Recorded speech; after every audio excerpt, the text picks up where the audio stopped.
You need to get one of these. It's for when you're not at your microphone. You place that on there so that people can see that you're not there. Smart move. I really want to sing Peter Gabriel's Shock the Monkey right now. I'm going to have to dig. Right. Find something good. Well, yeah, you're not a professional like I am. God, I've got a ways to go. Dude, this guy really working. That'll be my out of office thing now. Just like if I have to get up and pee, I'll put that there. Yeah. That'll be my like, oh, this will be my warning monkey. Like, Aaron, it's time to move on. When you see the monkey, you're like, oh, geez. When you say move on, you mean eternally? Yes, your days are done. Your time on this realm has come to an end. Good job. Or maybe this will be our symbol. So like when I see him jumping on, I will remove the monkey. I feel like there should be more of like a symbolic name for that. Monkeying around? I guess. No, that's terrible. It's not you got to work harder than that. I would have accepted some sort of taking a monkey off your back kind of a thing. Let's do this.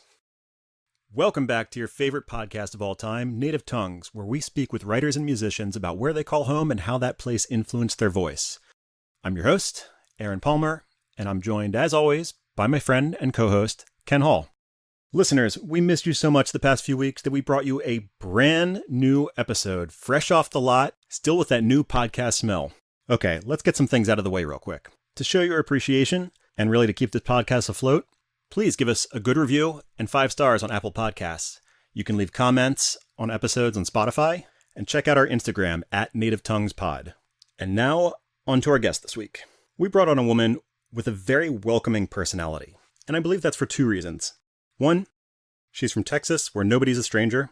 And 2, she worked as a development executive at a number of studios where she had people pitch story ideas to her all day.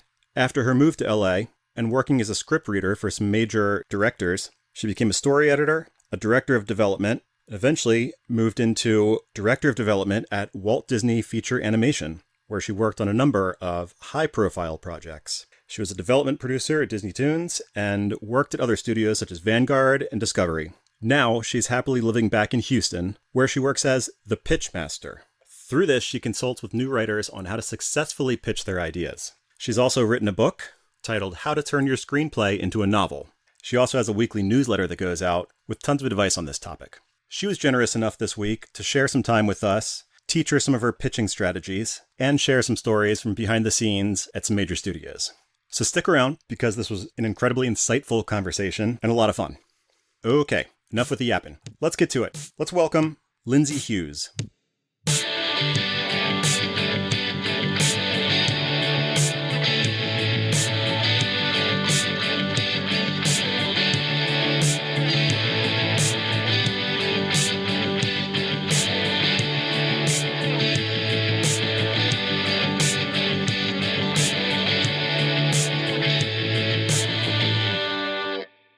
So can you tell me a little bit about yourself? Yeah, sure. Like who's Aaron, who's Ken, and then how y'all got together? We met, it was a real meet cute in the park. I love it. That is not a thing. Hey, I'm Aaron, and Ken and I live near each other. Okay. And I forget if we met through mutual friends or if it was just like a love of music we were geeking out over. Yeah. So years ago. Same hood friends that we met, and Aaron is a aspiring writer. More creative, that kind of guy. I work for an ad agency, so I did creative work in that space. Basically, I've worked for 25 years at my agency that I work at now. Yeah, it's been a while. And then we met just like your friends and realized that we both shared a love of music and movies and all sorts of things. Amazing. I just want to correct one thing. If you are writing, you're a writer. You're not aspiring. Aspiring writers, you're thinking about writing. If you're writing, you're a writer. There you go. I like that. Yeah. It's good context. So does that work for musicians too? Because sure. I'm also an aspiring musician, but I can just say musician. Yes. That's funny. That was actually I remember that was one of the questions I had for Jeff Elkins when we were talking to him, that I was like, when do you say you're a writer? Like, when did you go over? Were you like? And he's like, after book 20, I guess. Well, yeah. Was he the one at Starbucks? I think he said he was at Starbucks, and he's like, I'm a writer. And they're like, oh, do you have an agent? And he's like, no, not yet. And they're like, oh, Well, that's just people that don't know All right. anything. But yeah. Yeah, I think writers especially apologize a lot for being a writer. Like I go to a lot of networking events, or I used to when I was in LA, and every single one of them introduce themselves as I'm a writer.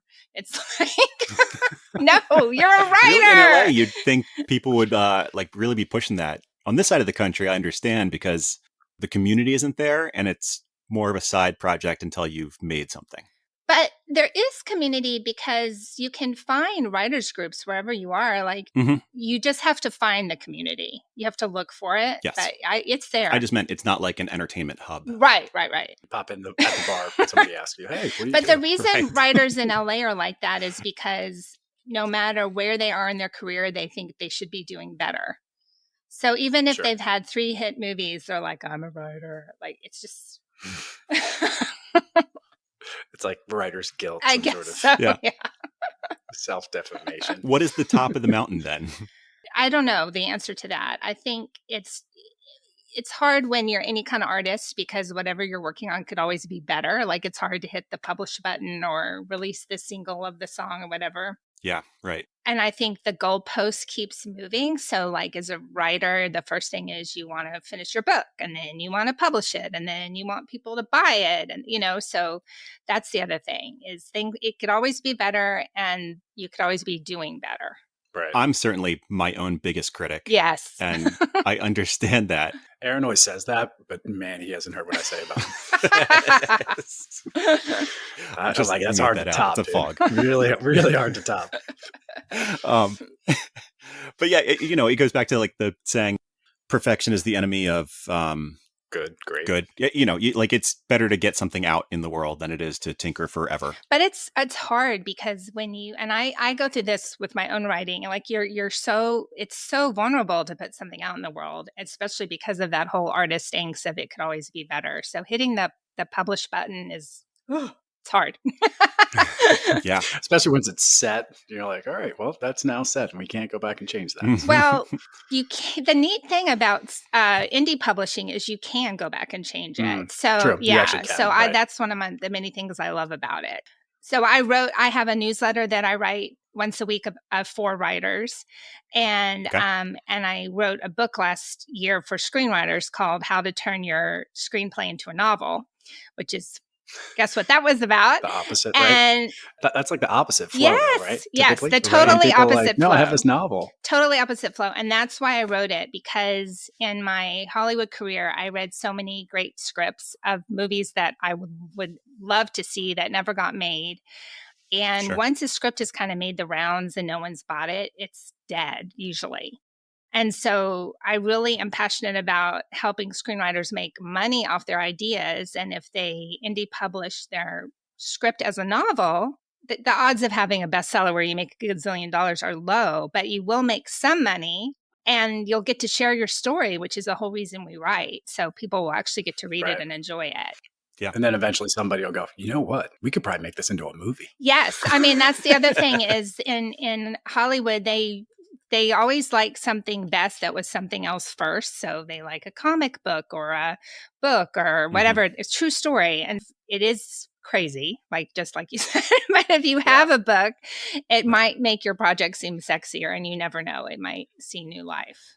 Yeah, it's a lower risk when there's any sort of built-in audience. Yes. I guess. And when and also it's like proof of concept. Oh, this is a good story kind of thing too.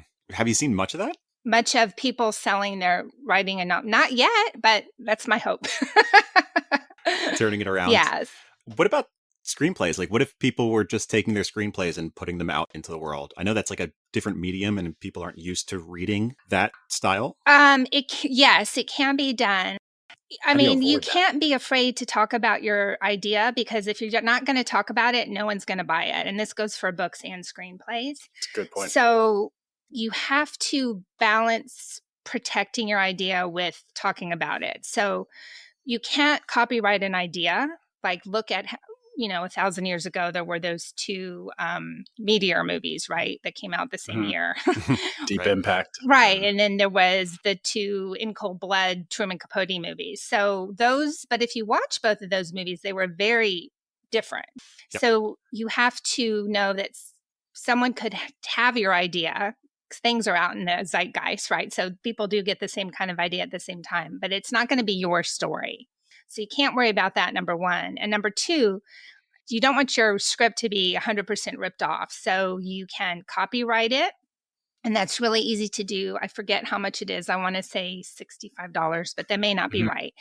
And you just go on the Library of Congress website and you upload it. And it just be warned that website hasn't been updated since the 90s. So it's very creaky, but it is easy to do. It's just a bunch of steps. Or if it's a screenplay, you can protect it by registering it with the Writers Guild. You don't have to be a Writers Guild member.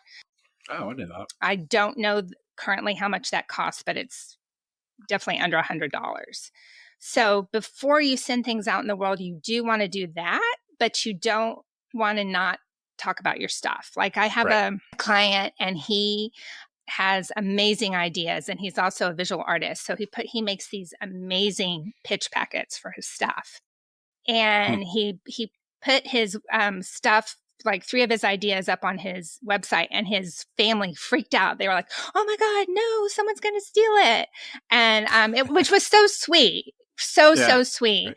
But they didn't understand, the nuances of having to sell something. Also, if the minute you create something, even if you haven't registered it with the Library of Congress, it's copyrighted. So, for instance, that's what I assumed. Especially if you've got like a paper trail, which these days I mean on the internet. So if you have published your thing on the internet and someone else says, no, it's mine, you have this trail of when you created it. So like my newsletters, I also put up on my website. So when I first started, I was copywriting them in batches, but then I was just like, oh my gosh, it's too much. It was just too much admin. So I don't do it anymore because they're up there. And also they get sent out to my list. So they are copyrighted.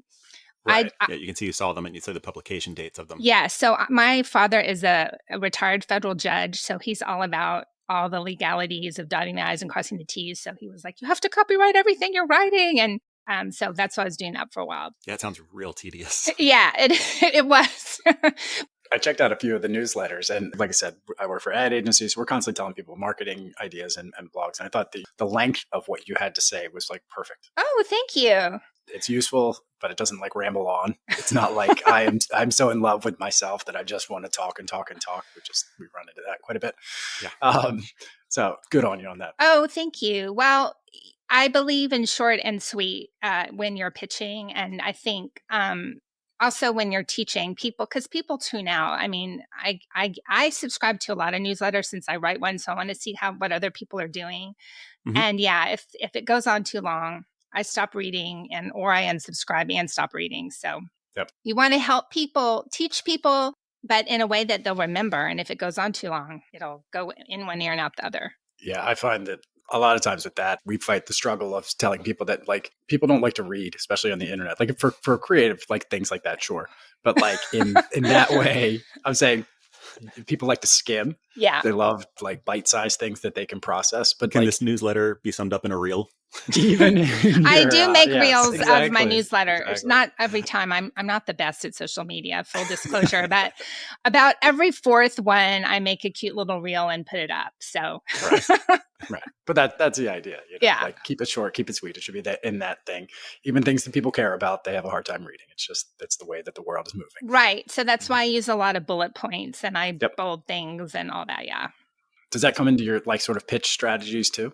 Like, so when you're talking about how do we convey ideas and get people excited? Yes. So I teach a method called the cocktail pitch, which is, other people call it the elevator pitch. I think cocktail pitch is more fun because it's if you're at a cocktail party and someone says, what do? You give them your spiel. So how often do you ask that in an elevator? That is true. I don't ride elevators anymore. Well, the elevator pitch came from that idea in the olden days of you're on the elevator with the boss, and you have from 35 seconds. Yeah, you have from floor 1 to 20 to make him remember you. So mine is all about getting someone excited. This Well, let me back up. So you'll understand this with advertising. So people think pitching means you have to tell everything. And back to what you're saying about less is more. No, the idea of a pitch is to get to the tell me more, right? And so the tell me more can look a thousand different ways. It can be send me your script, send me your manuscript. It can be tell me the rest of your story in excruciating detail, come in for a meeting, whatever. It can mean a lot of different things, but that's what you're working towards when you meet someone and they ask you about your project or about yourself, right?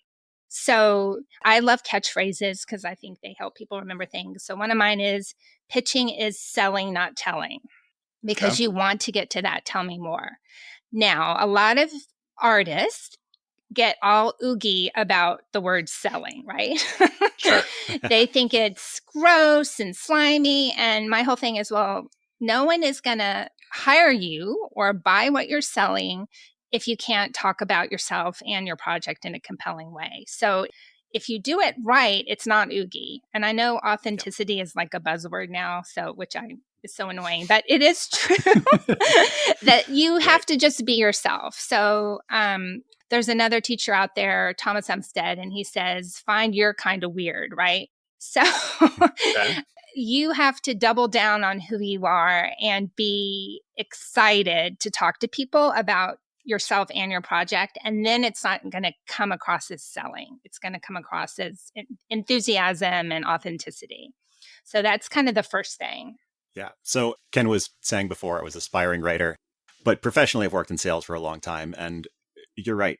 The worst thing you can do is be boring or unmemorable. Yes. Yeah.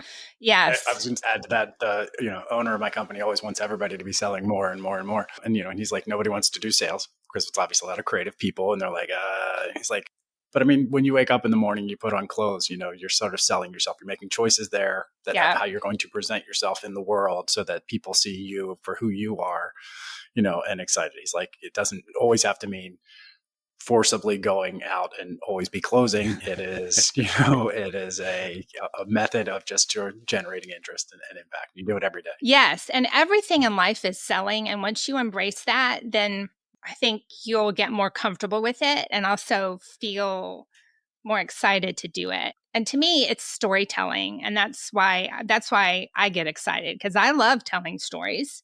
I love hearing other people's stories. So to me, there is a way to spin it positively.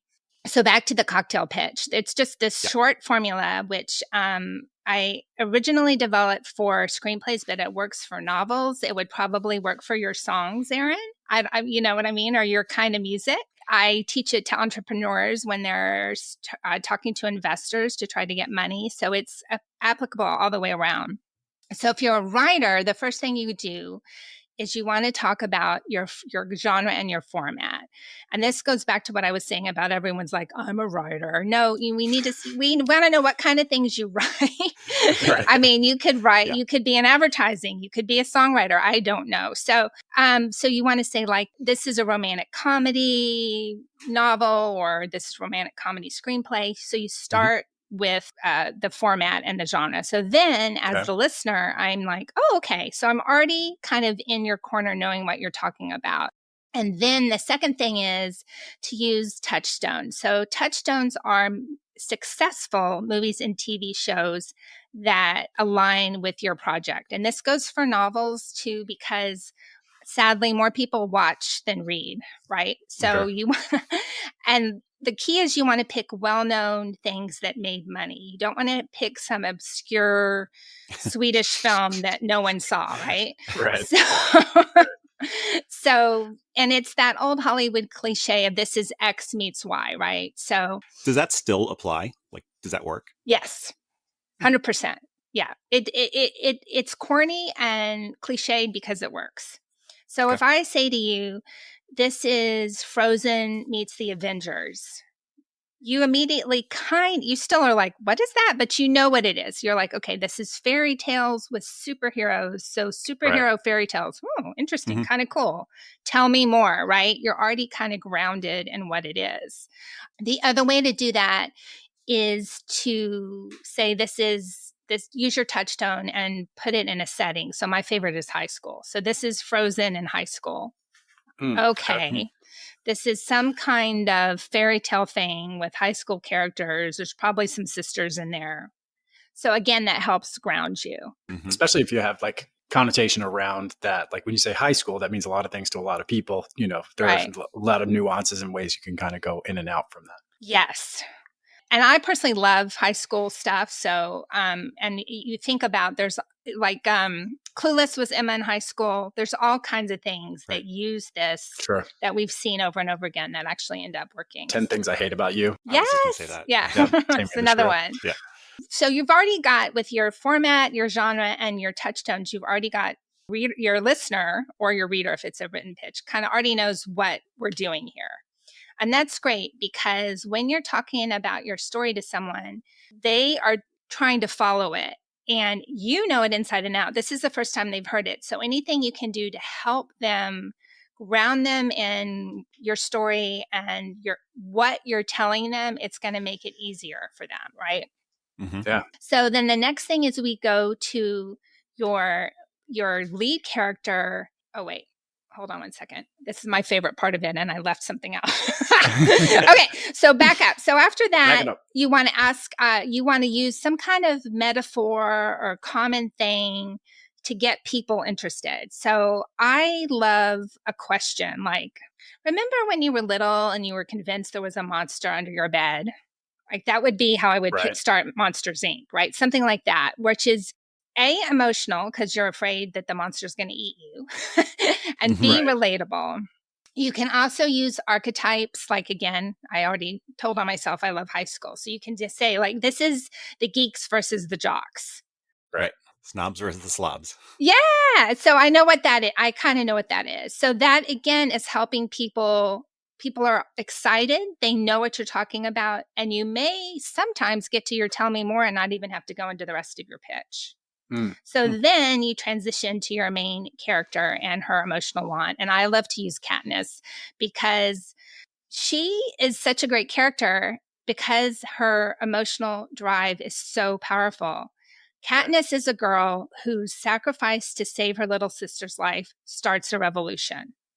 Bam. I'm like, what? What is that? I want to know what the rest of that. So how do we get from point A to point B? Yeah. So that's a huge tell me more. I want to know, does she save her sister's life? How is that connected to the revolution? Right. And then you'll notice I didn't talk about the Hunger Games. I didn't talk about anything having to do with the world. It's the emotion of the main character. Right. Yeah. So then we go into the story appetizer, which is like 2 to 4 sentences more about your main character and her emotional journey. So again, I'm going to talk more about what she has to do, how she's going to save her sister's life. Is she going to live? I might throw in something like at the end, she's got this impossible choice. Is she going to kill her best friend to survive, kind of thing, right? Okay. I'm still not talking about the Hunger Games or the president or anything like that. It's all about the emotional risk that she's going through. And then you want to end on a cliffhanger, which is always a question. Will she survive? Or will she save her sister's life? Or whatever it is. And that's going to get to your tell me more because you want to know the answer to all those questions I just asked. And then you might be able to talk a little bit about what the Hunger Games is or your love triangle, but you don't need it in your initial pitch where you're trying to grab someone. Right. So start at the 30,000 foot view of the big moments, big themes, big kind of how we got from here to there kind of a thing. Not only that, but emotion. You want it when emotion sells, right? Emotion is what makes you connect with the characters and care. You wouldn't care about the rebellion if you didn't care about Katniss. And the reason you care about Katniss is because she does this extraordinary thing to save her sister. That's powerful. Yeah. So that's the cocktail pitch in a nutshell. And that is the whole less is more kind of philosophy that I have. Okay. That makes sense. So I love and tend to lean toward like high concept horror and thrillers. Okay. How would you go about that? Because those are, yes, they're emotionally driven, but they're usually sold on the concept.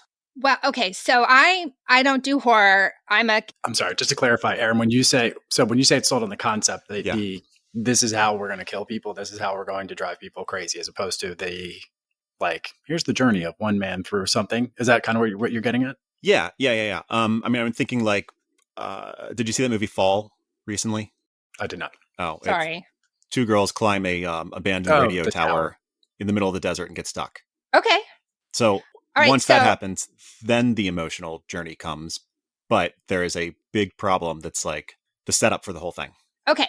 So, I mean, not having seen the film, but based on your description, it is super emotional because I'm guessing they're best friends, because you wouldn't probably do something like that with someone you didn't know really well. So two, and I'm guessing they're young because it's a movie. So two that young women who are best friends. It's like you've heard this before. Two young women who are best friends on a whim decide to push themselves to the max physically and climb this radio tower in the middle of nowhere. And then the worst happens. They're stuck up there. My God, did you write this? How can they survive, and not just themselves, but how are they going to keep each other alive? Yeah. You know, I disagree with you. I think that's super emotional. Oh, I'm not saying it's not emotional. I'm just saying with something like that, do you lead with the emotion or do you lead with the setup? She kind of led with that setup, it seemed like. I guess it's a matter of perspective. To me, that still felt like I was leading with the emotion. Mm-hmm. I mean, yes, you have to set it up. Just like I set up, Katniss makes the sacrifice to save her best friend. So there is this little bit of concept in it, but I'm leading into the emotion. Sorry, but when I meant the setup, I meant like the setup of the relationship between the girls. It's like two best friends. Yeah. Went out said of this. course. Yeah. Yes, exactly. I would have gone with Golden Girls. I feel like that would be a more compelling script if you're pitching it, Aaron. Yeah, that was where the movie went wrong. There was only two of them. There are some badass 60-year-olds out there. So, I mean, you never know. I did just see that movie Thelma. It was pretty good. About the old lady that's ripped off by like some phishing scam and goes out to collect her money. Cool. I'm going to have to check that one out. Yeah, it's clever. So I think now full disclosure, I'm not a horror fan because I'm a total wimp, but but there are the most successful horror movies are emotional. They're not just people getting killed. There are plenty of those that get made, but the ones that end up really taking off and making money are the ones that have an emotional component. Like I think it's called Ready or Not, the one where the newlywed bride, the family is like trying to kill her. I mean, that's super emotional, even though it is still technically a splatter movie, right?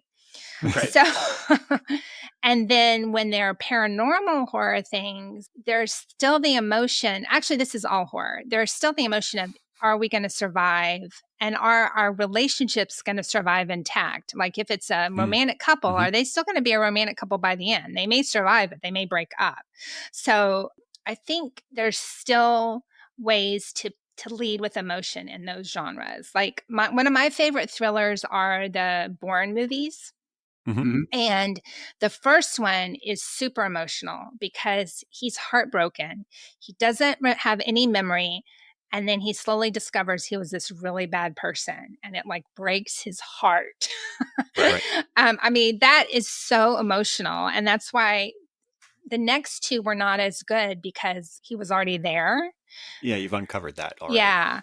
Taken. I mean, you can't get more emotional than a dad trying to save his daughter from sex traffickers. Right. Yeah. Any successful story, whether we're talking novel or movies, has emotion in it. Yeah, I don't disagree. I think that's absolutely what drives it. And it is, you're right. I mean, I watch all those dumb splatter movies, but I know what to expect going into them. The ones that are elevated that I want to go back to, or that like I just connect to better, always have that through line of some kind of emotional journey. It does make you wonder how they're pitched, like in that, to bring it back to that too. It's like, how do you go in there and say, it's monsters on a spaceship, that is like, who cares? Right. If you're like, yeah. I guess that's what I was getting at originally. is how to pitch something that we've seen 1,000 times. Well, I mean, we've seen everything 1,000 times. There's only like a few different stories, right? It's just how you That's tell true. it. Yes. Well, I want to flip things a little bit and ask you, Erin, why you like splatter movies, because I don't understand them, and since you love them, I want to hear what you like about them, just to help me with my story sense. Yeah. I mean, I think it's something you got to take medication for. It's just bad wiring early on. I wasn't implying that at all, by the way. Sort of a broken person. Yeah, right. No, you're not alone. People love them. I know. I got into this stuff way, way too early. Ken and I have said this a million times before, but like I was reading Stephen King when I was in like elementary school. Do you think they've evolved? I'm thinking about it, like, because you don't have that. I mean, I'm sure there are plenty of movies that are like that, but you don't have those high tension moments. They don't try to draw that as much, I would say, or there's always like a pull the pin on the tension kind of part of it. Like I was just thinking about, we just saw, what's that, The Monkey? Oh yeah. I don't watch them, so I can't comment Right. really on that. I have a real trouble with blood, and so that would be an issue. I don't watch them. And I used to like a lot really dark stuff when I was younger, and the older I've gotten, the more I just want non-bloody fun stories. Yeah. So I used to be really into vampires and zombies and all that. Now I'm just not interested. But like that one that came out on Valentine's Day, like Heart Eyes, that to me just looks like Jason killing people. Yeah, I haven't seen it, but I'm absolutely going to see it. Okay, well, see it and report back. Did they elevate the genre or was it the same? Sure. I'm not expecting a lot. Like I saw the first Scream and I thought that was brilliant because for me, I love murder mysteries, and it was a murder mystery. Who was the killer? But that first 20 minutes, I'm still traumatized. I saw it once in the theater. I mean, so I haven't seen any of the other ones. Right. But I was really impressed with that movie for sure. Yeah, that's like a perfect script to me. Yes. Starts with a bang and then keeps you invested the whole time. I think thrillers would be a better way to lean with this to try to explain it. Okay. Maybe this is a little more on your level. I think another, aside from like Scream, an absolutely perfect script, like top 3 movies of all time for me would be Fargo. Yes. I loved Fargo. I like the Coen brothers. Sometimes their stuff doesn't jive with me, but most of the time I think their stuff is really cool because it's so different. And Fargo was great, again, because the characters and the emotion, it was really dark, but then you had Frances McDormand, this hugely pregnant, indefatigable lady who's just keep on going, and so the darkness was balanced there. So I could deal with it. Very well. Yeah. And that's like a high wire trick, Yes, that's really sophisticated storytelling for sure. So getting back to the pitch idea for that, like, so can you make like an analogy to that or something? Like, so if you're talking about a horror concept, that would be like your touchstone might be finding your touchstones that are either in horror. I guess because I don't watch a lot of horror, it's hard for me to come up with touchstones for you. I'm sorry, guys. I think horror is really close to comedy, though, in the same sense. Audience reaction, those setups and payoffs. Yes, I think that's true. There is a rhythm to it. And I think really good horror does have funny moments in it. Yeah. Oh, yeah. So it has to. Okay. So I want to come back around to more pitching, but let's back up a second. Okay. So where did you start? Like, where are you from originally? Are you from Texas? I am from Houston. Yes. Okay. I grew up here until I went away to college. And then after college, I went to LA for 30 years. And I moved back to Houston in 2021. And you went to LA for I went to LA to be an action movie producer. I wanted to be the next Gail Ann Hurd. And because as I mentioned, I love action movies. And along the way, life gave a left turn to me, and I got a job working at Walt Disney Feature Animation. And I fell in love with both animation and kids entertainment. And that's where I spent my career, was in kids entertainment, mainly animation, but some live action stuff. Would we know anything that you had your fingerprint on? Well, my most favorite project I worked on was an independent animated movie, which means it wasn't associated with Disney or DreamWorks or anything. And it was called Valiant. I'm embarrassed to say I don't remember the year it came out. I think it was 2004. Okay. And it was set in this historical fact that the British had messenger pigeons that they communicated with the French resistance. And the Nazis bred falcons to intercept and eat the pigeons. So that was the world that we started in. But it was about this little tiny pigeon named Valiant who wants to be in the Air Corps, and he is too small, and he's told he can't do it, right? But he works really hard and he gets accepted. And his first assignment is a message he has to take. It's a really big deal. And he makes it across to France, and he encounters the French resistance, are these amazing mice that speak in French accents. And he has some encounters with some Nazi falcons. And in the end, he makes his mission, and we discover that he was carrying the message about where the landing for the invasion, that they were going to land on Normandy was. So I studied history. That's what my degree is. So I love the historical thing, and it was just super cute and super fun. And my fingerprints are all over that one. So that's my favorite one. Neat. But at Walt Disney Feature Animation, I was lucky enough to be one of the executives for Pixar. This was before Disney bought Pixar. We were just releasing their movies, but we were still giving them feedback and stuff. And I was also head of the Princess Initiative, because Michael Eisner had looked at our releases, and we had released like 4 action movies in a row. And he said, we make all our money from princess dolls. We need a new princess. So I read, I don't know, probably 500 different fairy tales. And I worked on Rapunzel and the Snow Queen. And of course, the Snow Queen turned into Frozen. My Snow Queen was very different, though, than the one that made it to the theater. And then I worked on the beginnings of Tangled. So was it more of a slasher movie? It was a complete slasher movie. Yes. No, it was the Frozen that made it was a sister story. Mine was a love story. It was it was basically Tristan and Isolde. Okay. I thought, and that was actually one of the great things about Frozen, as far as like turning the genre a little bit, on its head. Yeah, me too. That makes a great message, great everything about that. Yeah. So aside from the princess side of things, you read scripts, right? People are submitting scripts, and you're trying to vet things. And did Pixar read scripts, or was everything developed in house? Because they're known for being like the best storytellers in the industry. Well, so 2 things. Yes, my job as a studio executive was to find ideas for movies, and that could be reading, like could be a script, that could be finding the latest fairy tale, finding a book, it could be people coming in and pitching me. So that's what I did for Disney. Disney works really differently now, but that's how it was back then. Is the executives really drove the storytelling. So I had to come up with the whole pitch and pitch it to the head of the animation studio, and sometimes to Michael Eisner, before I ever even got permission to hire a writer. Okay.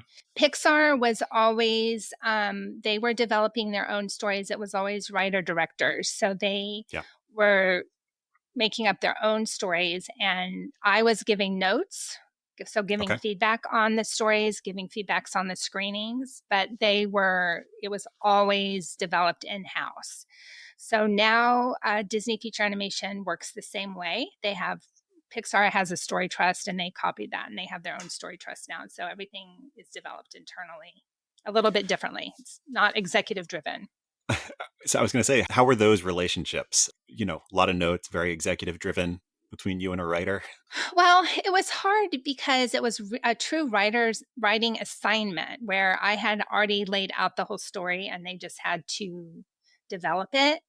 So yes, lots of notes. We had lots of story meetings.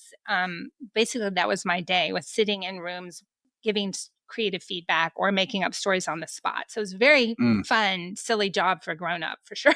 Yeah, that sounds like a blast. I once had an 1.5-hour meeting where all we talked about was whether the bird in my movie talked for an hour and a half. All? Yeah, like was he like Iago in Aladdin, who doesn't talk, he's super expressive, or the horse in Tangled, right? Or did he talk? An 1.5 hours. So The merits, Yeah. a little bit of SWOT Exactly. analysis. Because they're two very different movies, right? Yeah. So that's what that was like. And then with Pixar, it was not sitting in the room with them, just mainly giving notes on screening. So in animation, you have what everybody else calls animatics, and at Disney they call them story reels. And it's where they put the actual story illustrations into a reel. So it looks like super rough animation. And then once things are starting to be animated, you have some animated scenes and some scenes that are still story sketch. And so it's fun because you're fiddling with the story up until the end. So the stuff that has not been greenlit yet, sent to animation, you can still change. So it's like a giant story puzzle. What'd you sit in on? Everything that we were making while I was there. So I was there from 99 to 2004. So for Pixar, it was Monsters and The Incredibles. And The Incredibles was so good. I know I'm forgetting things. And then it was like all of the Disney stuff. So Tarzan and Atlantis and Emperor's New Groove and Treasure Island, all just everything. Wow. Yeah. Were there any that you were like, oh, I don't know about that one? Yes. And I will plead the fifth, but yes. Okay. That's so fun. Sorry. It's funny. I was just thinking about and to give you credit, I guess, or whatever, or defense on that. But the Song Exploder, sorry, it's still a different genre, but Song Exploder of Lindsey Buckingham talking about, I'm pretty sure it's Go Your Own Way. Mm-hmm. You know, it was. Where he's like, we're so excited that it comes on the radio, and we were kind of coming off of our last hit, and the DJ's like, here's a new one from Fleetwood Mac, and he plays Go Your Own Way, and the DJ at the end is like, well, that had a good run. I don't think that's going to work out for him. Oh no! It's so funny. It's a great story. Ow! Stab you in the heart. But yes. I mean, I like that song. So that's just an example. That's my point. Yeah. It's a fantastic song. Yeah. You just couldn't catch the beat to it. Right. The beginning is a little like arrhythmic. Well, that's why people in Hollywood are so stressed out and then just in general, publishing too. There's that old adage that the screenwriter William Goldman said, which is nobody knows anything. And it's so true. Like you just don't know what'll be a hit. There's one movie in particular that I hated that made quite a bit of money. Yeah. I mean, you just don't know. Things that are super flawed can make a lot of money. Things that are brilliant can not have a bleep.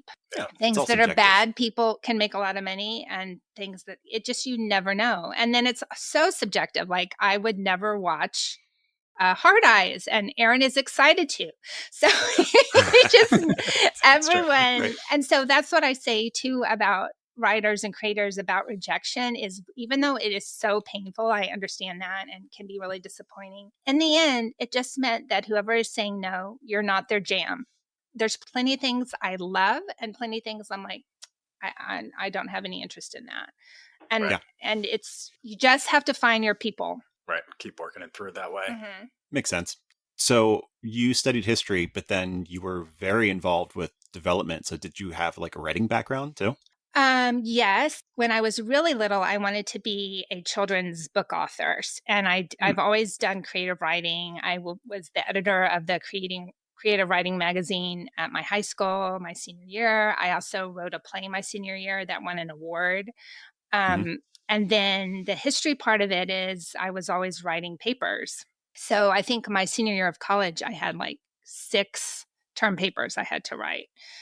And I'm really lucky. I went to a private school that really emphasized writing. So they let us creative write, but they also had us writing essays and things from the 4th grade on. So yes, I had a writing background, and I knew I was going out to LA to make movies. I decided when I was 15, I wanted to be a movie producer because I love old movies. We haven't even talked about old movies. I'm a big old movie freak. And I have a wonderful dad who thinks everything I do is great. And so he gave me this book called Memo, which is David O. Selznick, who produced Gone with the Wind. It's his correspondence. Sure. So not just memos, but telegrams and letters that he wrote starting when he was in the silence until he died. And Okay. so you really get to see what a film producer does and how they put together projects. And I was like, this is what I want to do. This is amazing. So that was my plan. But I wasn't interested in going to college in Los Angeles because I knew I was going to live there forever. And I had been in Houston my whole life, gone to the same school from, first through 12th grade. Mhm. And I wanted something, just completely different experience. And I wanted to be as far away from home and still in the continental US. But I Sure. decided Maine would be too cold. So I chose Nobody wants to be up Boston and I went to Tufts. And I always loved history. Both my dad and my mom are really into history. Both of them told me history stories my whole life. Like my dad loves Lincoln. He always told me things Lincoln did. When I was a baby, he would recite the Gettysburg Address to me to get me to go to sleep. And As we all do. yes, as everyone, I'm sure that's everyone's bedtime experience. And then through my mom, I'm a direct descendant of Sam Houston, who is considered the father of Texas. He was the general of the Army in the Texas Revolution. So because of that, there's a big focus about knowing history and keeping history alive. And then I had an amazing history teacher, Sam Haynes, if you're listening. And so, we had him twice. In Texas, you have Texas history in the 7th grade. So he taught me Texas history. And then We have a class that's just Texas history. Yeah. Wow. I went to college thinking I would be an English major because of the writing and my love of reading. And I took one English class and I pivoted to history. And I did American women's history. So I studied all about suffragettes and all kinds of cool things like that. Very cool. Was that something that you were like then gonna, I don't know, do you take that into your sort of Hollywood role from there, Well, I mean, like how perfect of a marriage could you have found for Disney, where it's like children's animation and history? Right? Yeah, it's true. And I think, and just mining history in general for ideas definitely is something I've always leaned towards. And I do love a good period piece for sure.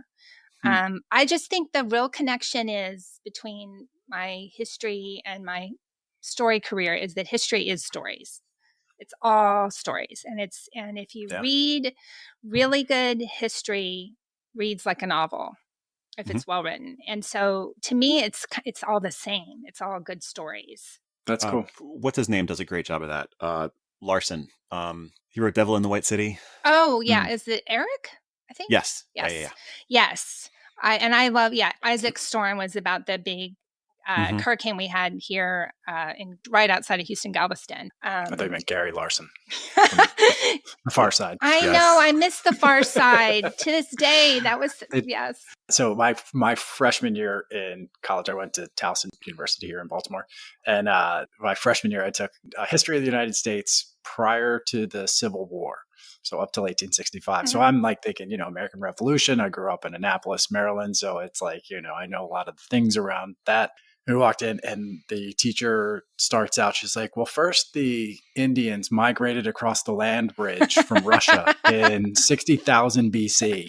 And we went all the way through all the Indian tribes that were in North America and South America and all that. And I was just like, nope.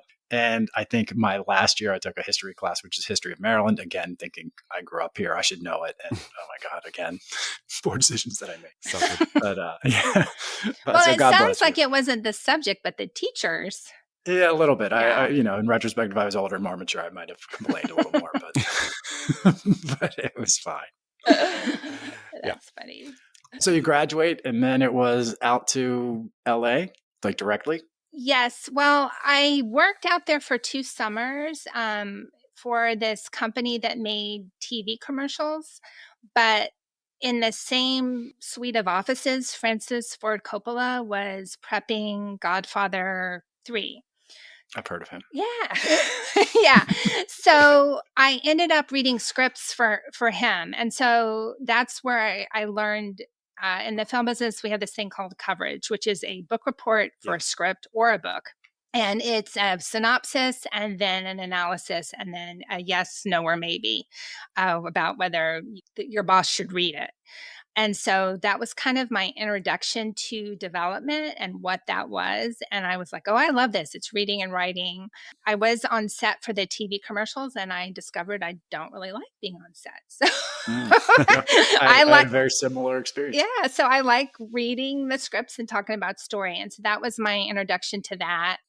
And so when I moved out after college, I knew I wanted to start in development. So there's kind of two tracks to be a producer. You're either a development executive or you start off in production. And the way you become a development executive is you're an assistant. And that just means you're a secretary with ambition. You're doing all the secretary stuff, but you're going to move on up and be an exec. And so there's no degree in story development. It's really on the job where you are reading a ton of scripts and sitting in on meetings and learning what makes a good. Now there's like a back and forth between movies and TV, but back then it was very separate. And so I was working in movies, which we call features, and and talkies. Yeah, exactly, talkies. And so you learn what makes a good script and how to give story notes, how to give feedback. You learn how the town works. You learn who the important people are, and by that I mean like who's running all the studios, who the executives are, who are the important powerful agents. You learn who are the end writers. One of the things you have to do is generate writers lists for writing assignments and directors lists. So it's all learning on the fly. It's networking. Is that a list of when this gets the green light, or we say this is good or it's worth moving forward on? This is our vetted list of writers that we work with. Or... Yeah. So it's like when it's time to hire a writer, you have to make a list. And then, so you make a list of your dream people, but then you have to find out who's available because most people are writing on other things and they can't take your project on. And then after you find out who's available, then you have meetings with them and you give them the project, and the poor screenwriters have to do lots of free work. So if it's a writing assignment, that's just baffling to me. I know. If it's a writing assignment, they have to read the project, whether it's a script rewrite or a book or whatever it is, and come in with their take. So how they would do it. Sure. And then you hire the person that you like, and then they write it. And then usually you don't like what they wrote and you tell them why, and they do it again. And then you fire them and hire someone else. Brutal. And that sounds like a fun process. Yeah. Seems like you make a lot of friends. And so make a lot of friends that way. That's how you get into what's called, you hear the phrase development hell. And that's what it is when you're working on something and it just never gets quite there, or you have what you think is great and you can't get the studio to pull the trigger, and that's called a green light. That's like, yes, we're making it, we're going to start spending money. So obviously you're very focused on pitching now. Did you get a lot of cold pitches, or did you see more of the takes, as you say? So when you say cold pitch, you mean like an original project? Uh-huh. Okay. Yeah. So yes, both, because you're always looking for projects. Yeah. So what if there's a pitch that people are trying to sell, or a script, we say we're going out with it. And so that means that the agent or the manager has set up a bunch of meetings and you're going in and you're talking about your project. So yeah, I would get pitch meetings. It wasn't a cold pitch meeting. I knew the genre coming in because I would always ask the agents, well, give me the log line, because if you have something similar, the studio doesn't even want to hear it because they don't want to down the road get sued. Because every successful movie has a lot of lawsuits, at least one lawsuit where people say they got ripped off. So that was why I would ask ahead of time. And then, so I was listening to pitches a lot, and then I would have to pitch. So when in the entertainment business, every executive has the power to say no. Very few people have the power to say yes, because yes means we're going to spend money. So unfortunately, I would have loved to have run a studio, but I never got up that high on the food chain. So if I found something I liked, I would have to pitch it. They have what's called creative meetings. They're usually twice a week, and it's all of the executives, and everyone pitches what they found that they want to buy. In the last week, like, here's the things that I'm excited about. How many people are pitching in that? So like you're in that meeting. It depends on the company. So if it's a studio, like when I was at Disney, it can be upwards of 20 people. When I worked for John Williams, who's a producer, it might be 3. It depends on the situation. And then at a studio, the creative meeting can grow or shrink meaning sometimes the big boss might sit in and sometimes it's just a VP or a senior VP, because everyone's schedule is so jam-packed. Mhm. Like I worked for Michael Eisner and he loved to sit in on those meetings because it's fun. And a lot of his job, I'm guessing, he never told this to me, but a lot of his job wasn't fun. And, he got into the entertainment to tell stories. So he loved to come to those meetings, but he wasn't there very much because he was the biggest wig there was. He's got things to do. But that sounds highly competitive. Oh, yeah. With 20 people sitting around a table selling what they want to move forward with. Yes. Very competitive. Yes. Knives out kind of situation. Yeah. With your coworkers too, right? So yes. these are your colleagues and your coworkers. Not that doesn't happen in every job in some fashion. Yes. Scenario, it feels more intense. Yes.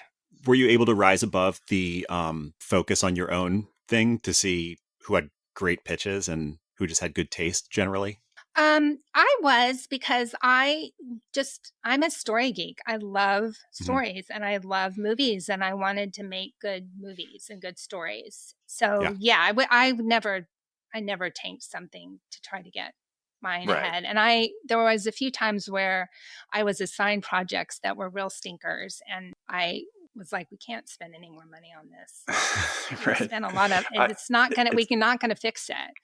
Yeah. It's funny. I find myself having pitched plenty of rooms and all that stuff, more for like advertising creative or now doing sort of web stuff and all that. But like being in, somebody's like, here's the idea. All right, well, we have an idea. I might not think it's the best idea. And there are times where like, you have to put your foot down and be like, no, we're not doing that. That's not a good idea. Yeah. But there are other times where I can say, this is a subjective thing. It doesn't really work for me, but I understand how like it could work. But then you have to be able to put your best foot forward. So like you said, you get handed something that's like you would call a stinker, but you still have to be able to like try to give it the justice. Yes. It deserves. Yeah. So I always want to make everything better. That's my goal. I never, even if something's not my cup of tea, I want to make it better. And so, but sometimes you've worked on something for a while.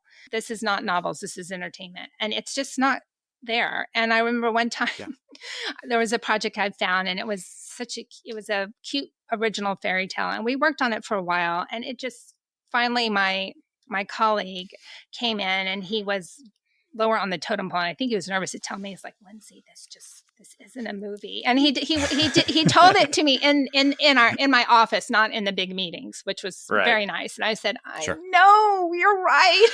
I really thought it was when I bought it, So sometimes you think you have something and you have to go along and find out you don't. Yeah, just know when to pull the ripcord.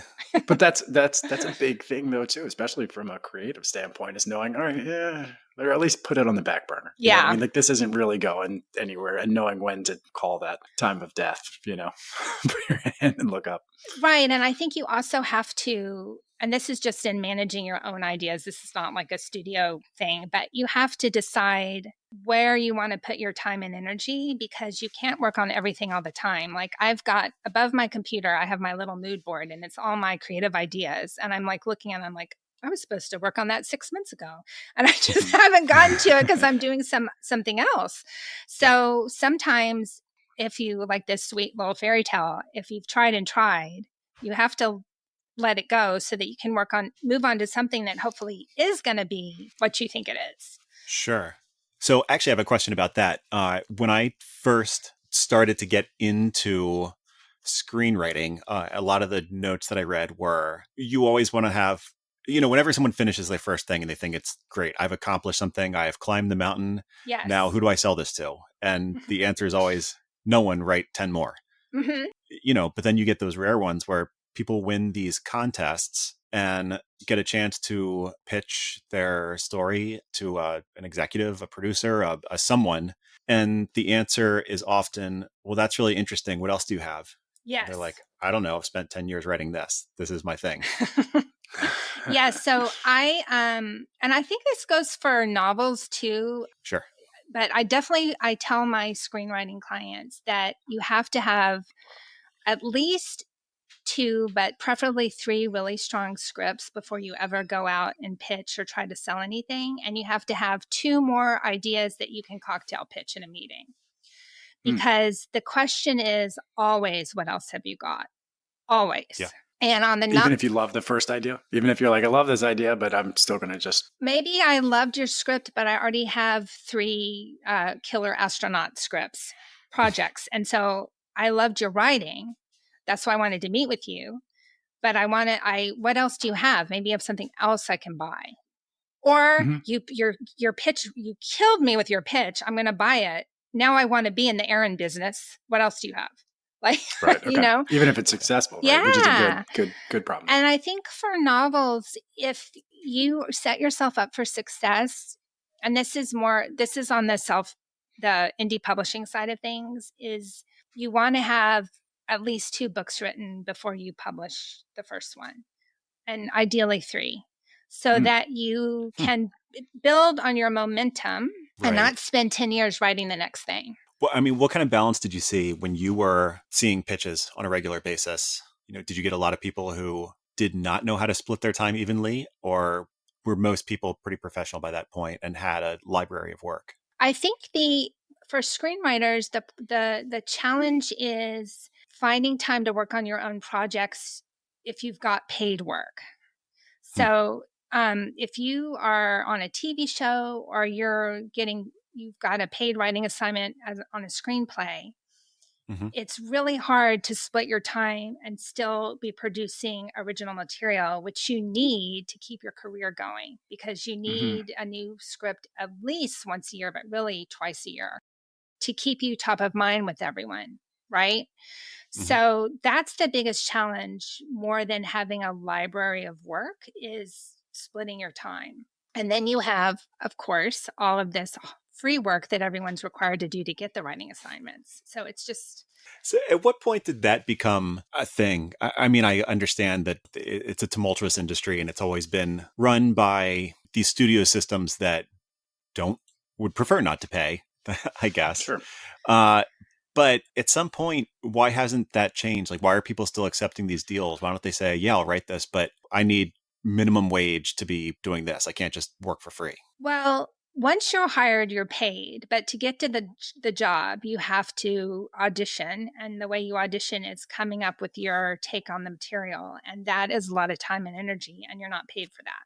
Then once you get the job, you are asked to do at least 2 free passes. Now, you have like the producer's pass, where you turn it into your producer and they give you notes. And then you might have 2 or 3 of those before it's ever given to the studio. This is in feature land, not TV's a little different. And that is terrible. I'm 100% with you.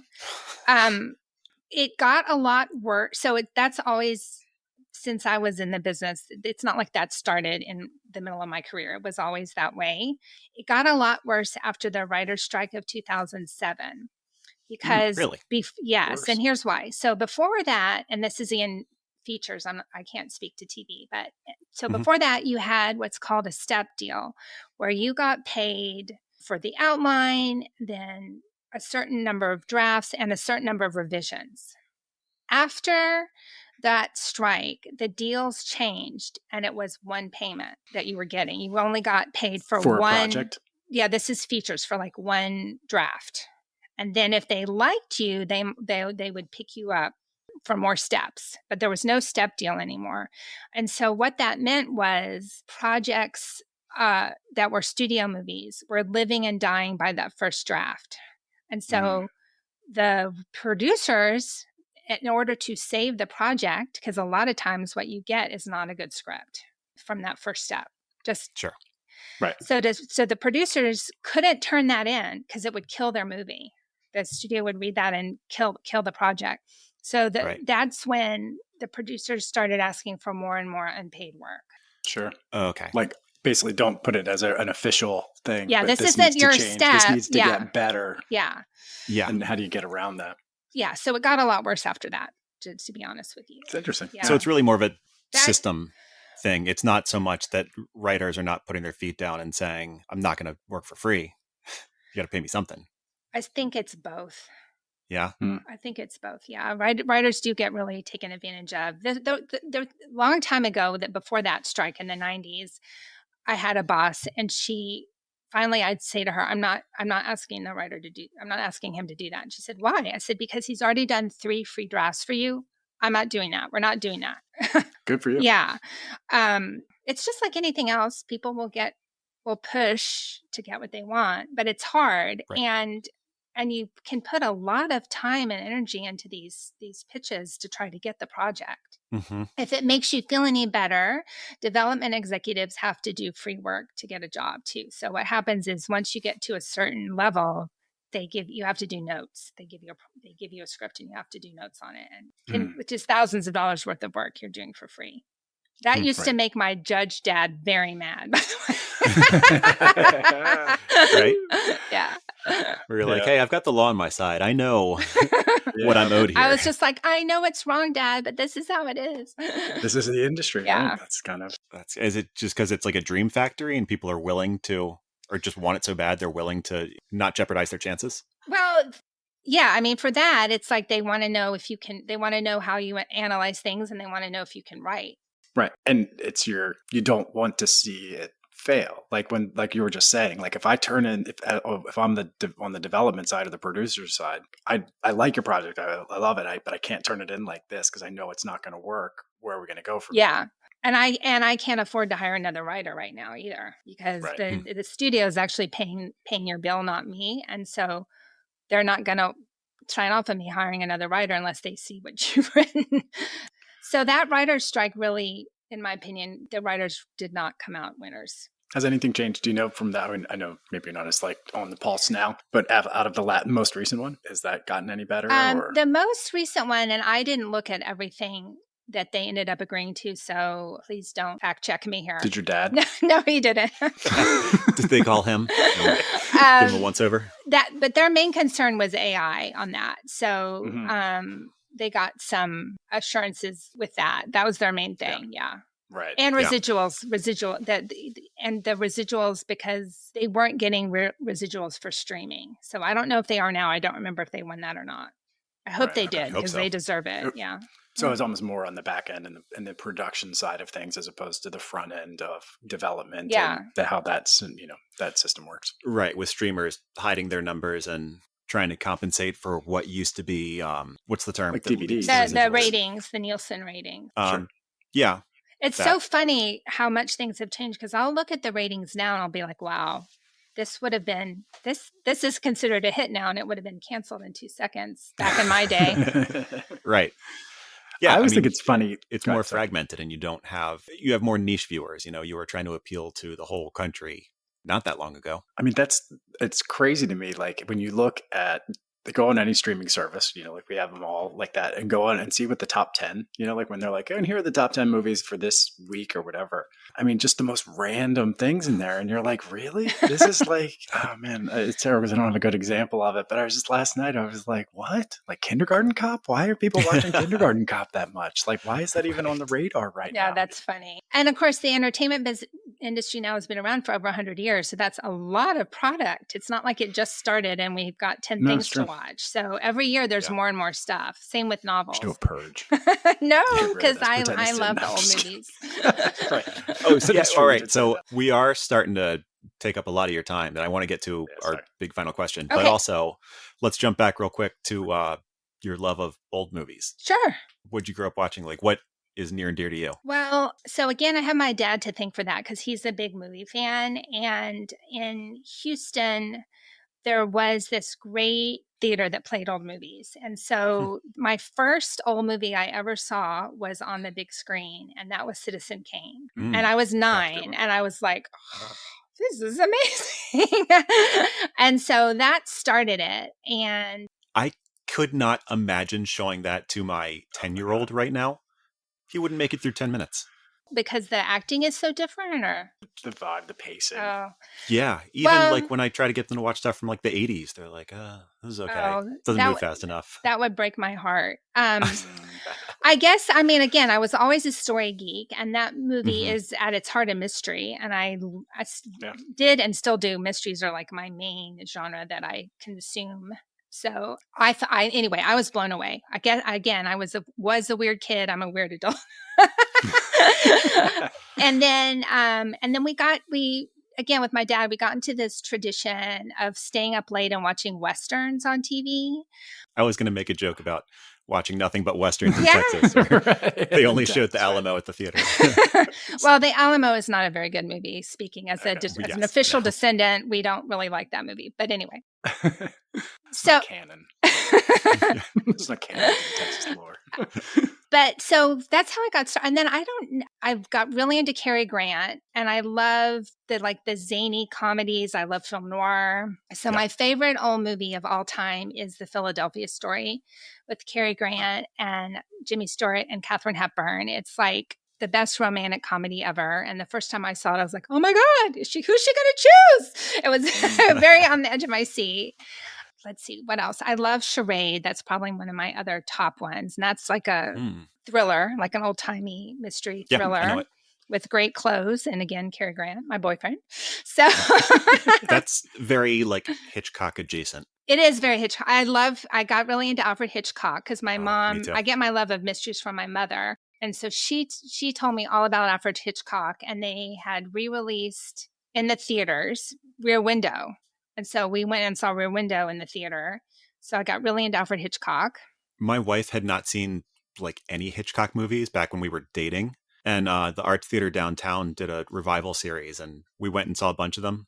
And she jumped and pulled a muscle during Psycho. Oh, yeah. Psycho, again, that's traumatizing.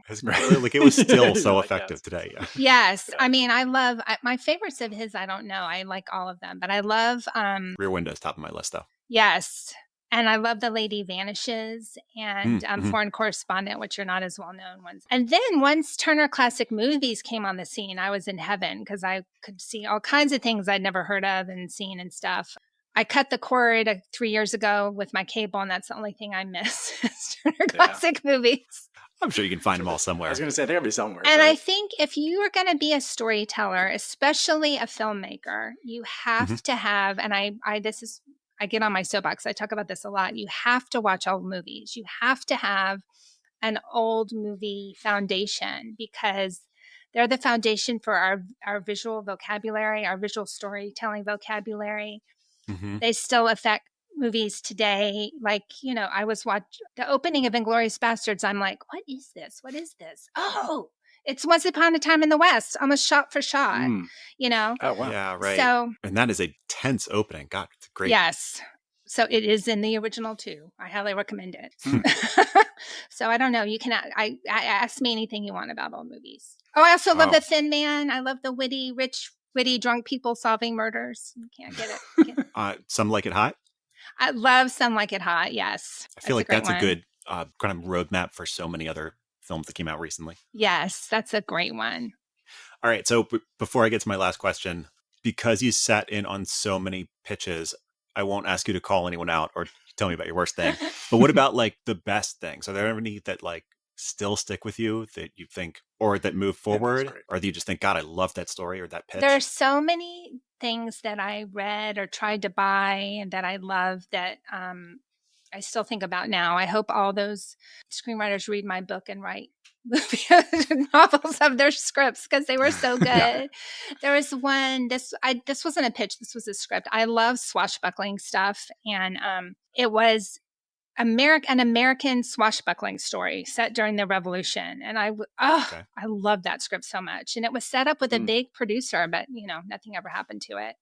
There was a book called, which I think is still under option, but there was a very silly fairy tale book called Goose Chase that I really, really wanted when I was at Disney. So yeah, I definitely. Oh, and then my favorite project that didn't go forward, I use as an example of a cocktail pitch, and it's called Hall of Holidays, and it's set in the world where holiday icons are real, and Santa Claus and the Easter Bunny are the cool kids, and they get kidnapped, and so now it's up to our B holiday icons led by Earl the Groundhog from Groundhog Day to go rescue Santa and save Christmas. Sort of like a bigger Nightmare Before Christmas sort of a genre. Like, that was the first thing of things. Yeah. Yeah. Much lighter very and different, like a body cop. Yeah. And it's the geeks versus the jocks because Right. Santa and the Easter Bunny aren't so nice to these guys. It's like the tree from Arbor Day and the flag from Flag Day. The doofus from April Fool's Day. Yeah. That's fun. Yeah. I also, though, if you want a bad story, I can tell you one if we have time. Love it. Okay. Yes, please. So, I had 2 instances where I was like, oh my God, I'm in my office with the door closed by myself with this person. Oh, and God. one of them was when I was at Disney, and this guy talked about all of the animated heroines and their hair and how great and sexy their hair was. But he went on and on in the most creepy way imaginable about these not even real, animated characters' hair. Did he have drawings to show you too? It was it was so freaky. And so after he left, I called his agent and I was like, just a heads up, this is how it went. This was really creepy. Yeah. And he needs some coaching. And the agent was like, oh my God, thank you so much for telling me. Was this in the Good Rapunzel Lord. Tangled phase, maybe? It was. And then he went on to make Brave. Yeah, exactly. Tangled hadn't come out yet, but Right. he knew we were working on Rapunzel. That's Yeah. what I'm saying. I thought, I know you had worked on that. I'm like, at least make it, somewhat in the zone was or germane to what you're there for. It was super disturbing. You bring hair samples to show you. Oh my gosh. Right. That would have been worse. Oh, God. Yeah. So, pro tip to anyone listening, don't be creepy.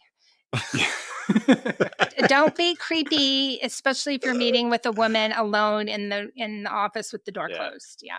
Yeah. And to be honest with you, the podcasting side of things, I always say to Aaron, I'm like, we've been so lucky that everybody we've talked to for the most part has been really like, very nice, normal people. But I'm like, eventually, as you start to get in the creative rabbit hole, we're going to come across somebody that's going to be really weird. That is true. Yeah. That's true. It's just Hopefully gonna not. happen. Maybe not. Right? You never know. Right? You never know.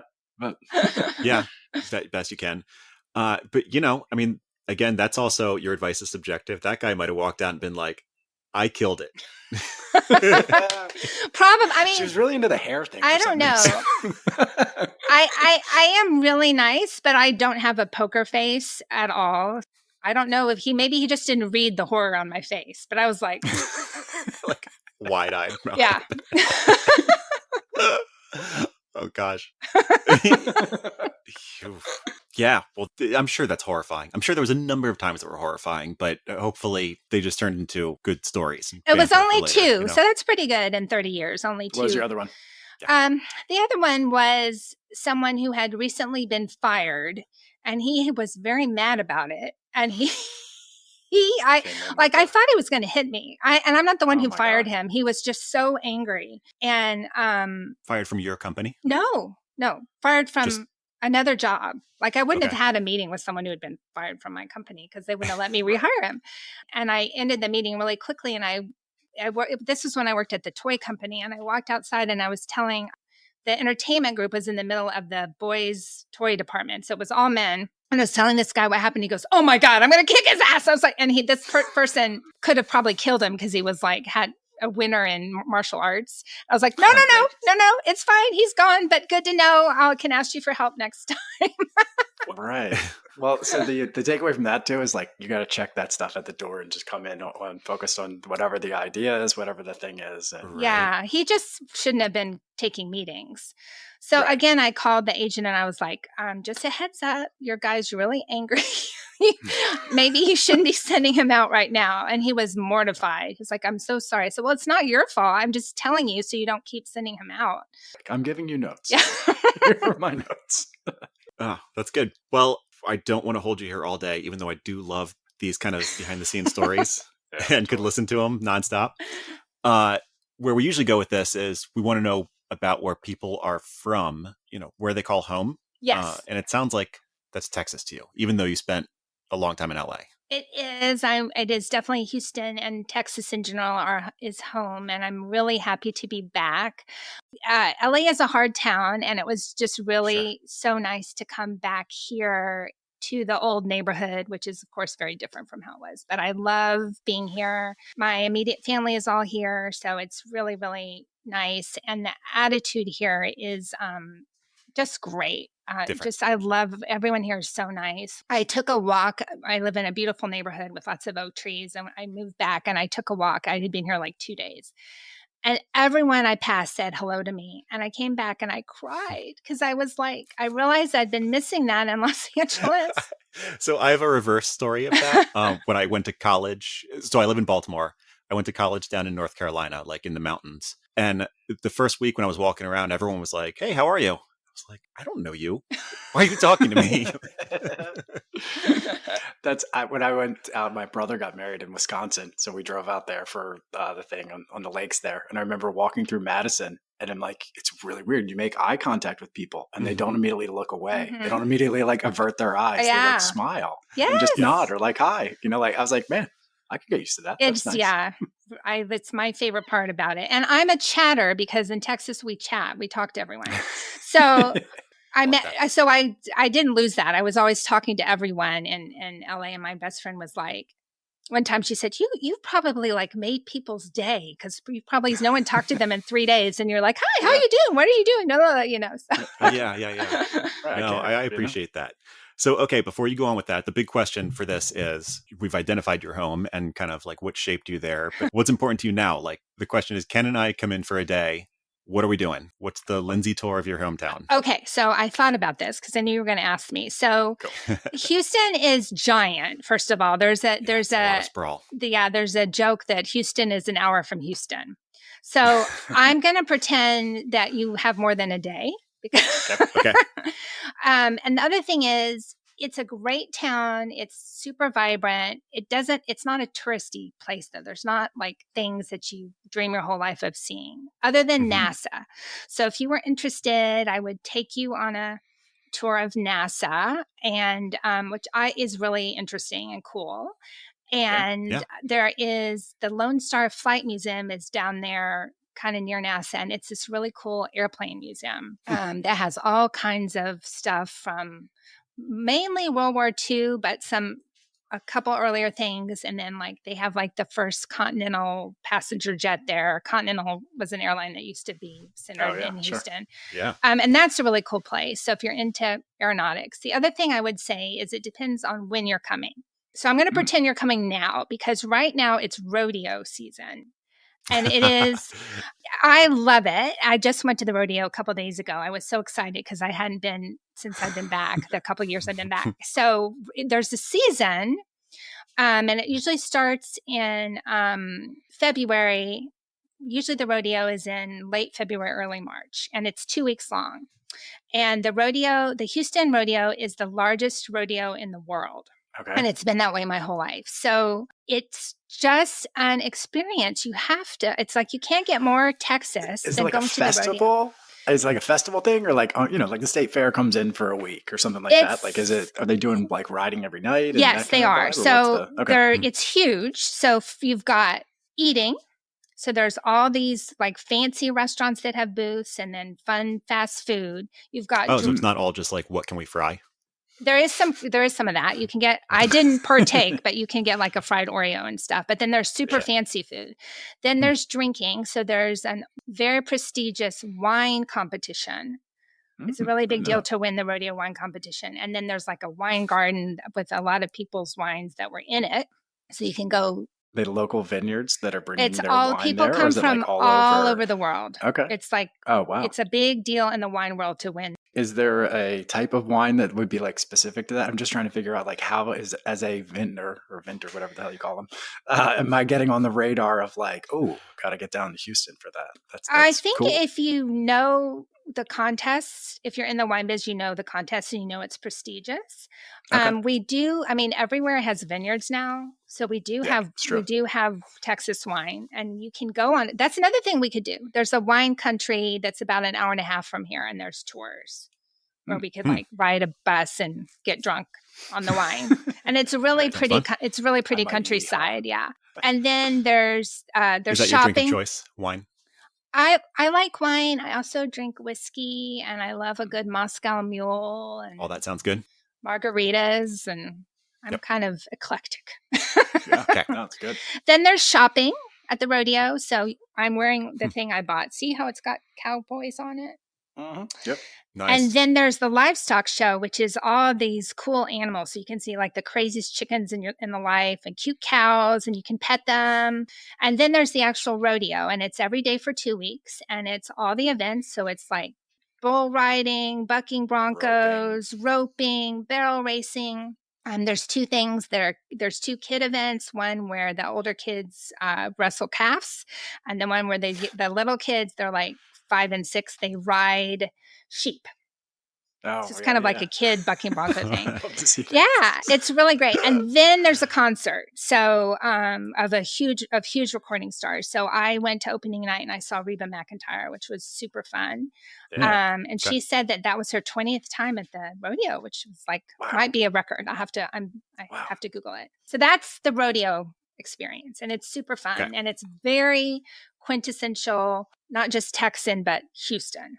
Okay. And then if you came a little later in the spring, we would go look at the bluebonnets. Bluebonnets are our state flower.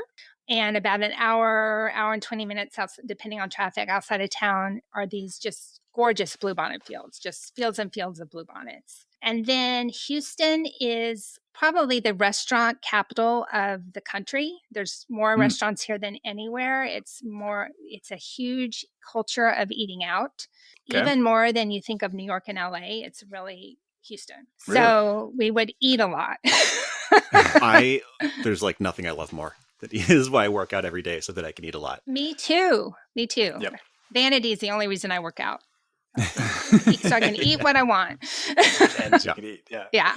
What's a go-to restaurant? Where are you going? Well, so I've got my family stuff and then the fancier stuff. So I love Mexican food. We have a saying here in Texas, I get tired of Mexican food if I had it more than once a day. So Mexican or Tex-Mex? Well, it's the same thing here. I'll be on, it's the same. Got it. Yeah. Okay. So, and by the way, the Mexican food in LA is terrible. And I had to endure it for 30 years. So anytime I'd come home and visit, I would just pig out. Anyway, so I love Escalante's. There's about 6 of them around town, and there happens to be one walking distance from my house, which is very convenient if you want to go imbibe with their wonderful margaritas. And I was just about to say, if you're there for a margarita. Yeah, and my go-to thing is from scratch or from scratch. There's no sour mix in them, right? No. Okay, good. No. And my go-to thing there is the crispy beef tacos, ground beef tacos. Nice. Because the tacos in LA are horrible. You're still getting why are they so bad? There's a big Hispanic population. I'm going to tell you why. Because instead of ground beef, which we have here in Texas, which is this lovely ground beef that has all these spices and it's so yummy, they have shredded steak with no spice that is dry as a bone. And that's their beef taco there. It's horrible. So yes, I'm still getting over my lack of Mexican food trauma, Ken. I eat a lot of it.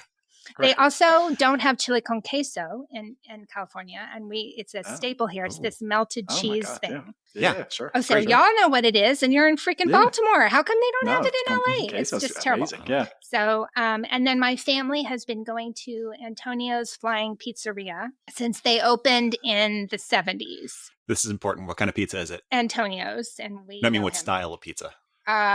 Regular. What do you mean? Style pizza, probably. What do you mean? What style? Like deep dish would be like a thing like flat, like thin crust. Regular flat pizza. Regular pizza. Okay. Yeah. There's lots of different styles. Every region's got pretty different stuff. Like even flat pizza in New York is, big flat wide slices that you can fold. Versus it's regular. Gotcha. I didn't know that. Yeah, no. Deep dish to me is not real pizza. It's just bread with a bunch of crap on it. It's lasagna. Yeah. Yes, it's terrible. So, and we also have a really good burger chain here called Beck's Prime, and they have really, really good burgers. And one of their original Beck's Prime. Oh, my son's name is Beck. Their original restaurant has these amazing, the hugest oak trees you've ever seen, and so you eat outside among the oak trees. It's very nice. And then that sounds cool. The other one I go to a lot is in Memorial Park, which is our giant, like our version of Central Park. It's giant, and so you get to sit and eat outside there too. It's lovely. And then my favorite fancy place, I love a good wine bar, and I love wine. I love to have fancy cheese with my wine, and so there's a wine and cheese place called 13 Celsius. and that's one of my go-to places. Like a little charcuterie. Yes, it's yummy. And then another place I would take you just for the experience is called Flora, and it's on the Bayou. So Houston's called the Bayou City because we have a lot of them. That's why we had the floods when Harvey came. And so this is down like on the bayou, and so it's just really pretty. You feel like you're floating in the water almost. And it's Mexican food. Okay. And just for those of us playing at home in Baltimore, are you saying like bayou, like how I would say it, like that, like water? Yeah, that kind of thing? you're showing that you are a damn Yankee. Yes, that's what I'm getting at. That's kind of what I'm trying to get. I'm like, well, bayou. Like In Texas, we say bayou, and Louisiana, they say bayou. Okay, but it's the same. I've learned something. If I take nothing else, yeah, it's the same kind of body of water. Yeah. So Houston has the same weather as New Orleans. It's really, both cities were built in swamps. It's very humid. Yeah, okay. And there's Houston's called the Bayou City. I think there's like eight of them here. My dad and my stepmom, their house is on one. It's really pretty. Remember that, like you said, prone to flooding, I guess. Like when the big storms come in or get storm surge. Right? Yes. It's very flat, so it really floods. I do appreciate that. I like that. First of all, I live where there's like a lot of hills, and so running on hills sucks. But I do like the flat landscape where it just seems to go on forever. Like you can get such a huge panoramic view. You would love Houston because you cannot get flatter than Houston, Texas. Some parts of the city are under sea level. It's so flat. So. Oh, wow. Yeah. Yeah, wow. Yeah. So come on and I'll get you a margarita and a hamburger. Love it. I never get tired of Mexican food, and I love that I can walk to it. Yeah. I have a question. Rodeo, so you're saying it's like 2 weeks? That's it? So, yes. I don't know, winter rodeo. Well, it's so hot here. Yeah, I used to have a bunch of customers in Texas, and one of them told me once we were working on like seasonal products, and they said, in Texas, there's summer and super summer.